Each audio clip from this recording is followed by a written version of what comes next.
It was heavier than it should have been. The bolt rough, the sights just slightly off. Enough to matter. Enough to humiliate her in front of everyone watching. Around them, the range lay silent under a pale morning sky, dust hanging in the air like it was waiting for something to happen. She felt the weight of every stare as she took the weapon, already knowing what he intended. He wanted her to fail. She was used to that feeling. Being underestimated had followed her through training like a shadow. The jokes, the raised eyebrows, the quiet bets placed behind her back. She'd learned to swallow the sting and focus on the work. Still, as she checked the rifle, her stomach tightened. This wasn't just skepticism. This was sabotage.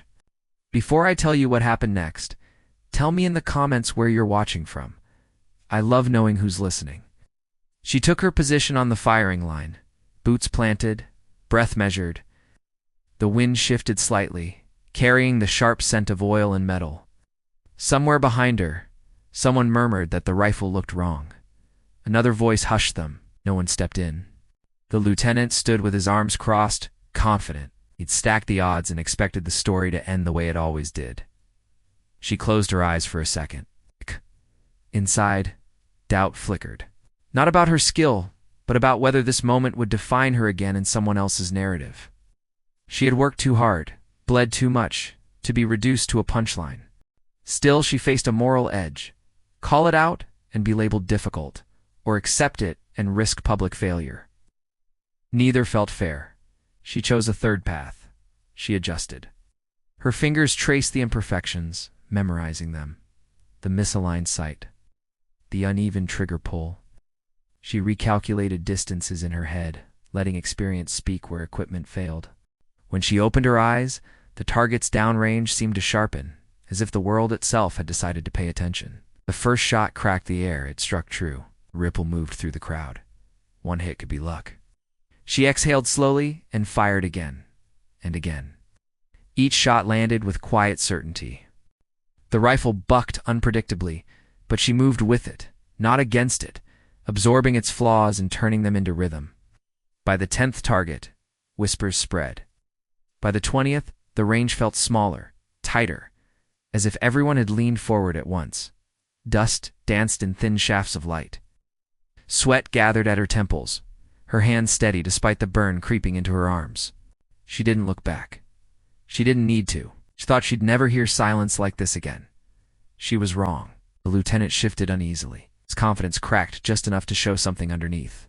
Regret, maybe? Or disbelief? He glanced at the rifle rack, then back at her as if hoping reality would correct itself. Each shot carried more than impact, carried years of restraint, of swallowing anger, choosing professionalism when ego begged for revenge. She felt a strange calm settle over her, a clarity that surprised even her. This wasn't about proving him wrong anymore. It was about honoring herself. 40 targets down. A few Marines exchanged looks that said everything words couldn't. Respect, dawning, and undeniable. The wind picked up, tugging at her sleeves, testing her focus one last time. She adjusted her stance by a fraction, breathing in, then out. 47. The final shot echoed longer than the rest.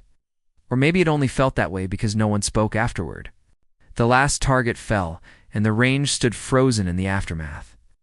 Even the birds seemed to pause, suspended in the moment. She lowered the rifle carefully and set it down. Applause didn't come right away.